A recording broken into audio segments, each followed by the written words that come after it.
Anyone else for general public input tonight?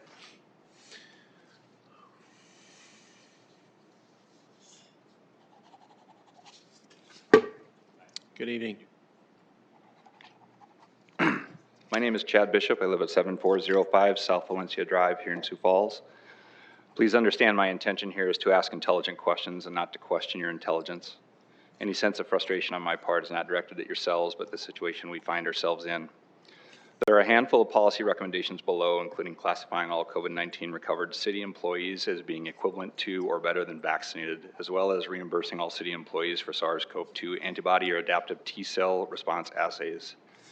You represent nearly 200,000 citizens, or roughly 23% of the citizens of South Dakota. What you do here matters.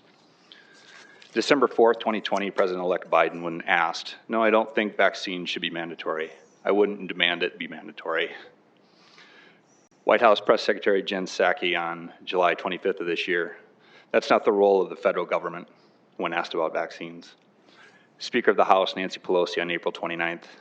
So here's the thing. We cannot require someone to be vaccinated. That's just not what we do. It is a matter of privacy to know who is or who isn't. Now we have both public and private vaccination mandates. What do we call a form of government where you can't slip a cigarette paper between policy of the state and industry, where the government holds the power of funding through Medicare and Medicaid reimbursements, regulatory authority through OSHA, contracts, or research funding? I think I know what Mussolini would have called it.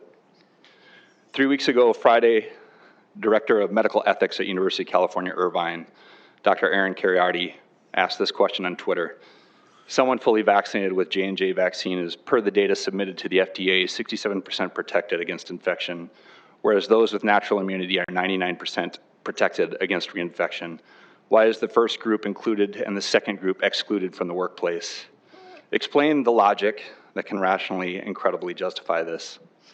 If you have followed my arguments thus far, you understand it can be credibly argued that there is very little benefit offered by vaccines to the COVID-19 recovered or to society by them taking them. If you want to truly understand what I mean, please educate yourself on the difference between absolute and relative risk reduction. There is only risk for them.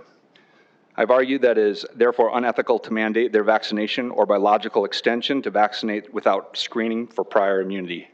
Now extend this logic to the lowest risk demographic category, children. On October 1st, the governor of California became the first in the country to require mandatory vaccination of children or for them to attend either public or private schools. How do we get to the point where the public can accept this? Perhaps the Gallup poll published September 27th can provide some insight. In fact, 41% of Democrats replied that at least 50% of the unvaccinated people have been hospitalized due to COVID-19. 50%. The concern is that these political trial balloons get floated in a sympathetic jurisdiction and enforced nationally. We've seen the progression. It's happened over and over again. It's going to happen again. Thanks, Chad. Thank you. Anyone else for public input tonight? All right, not seeing any. Need a motion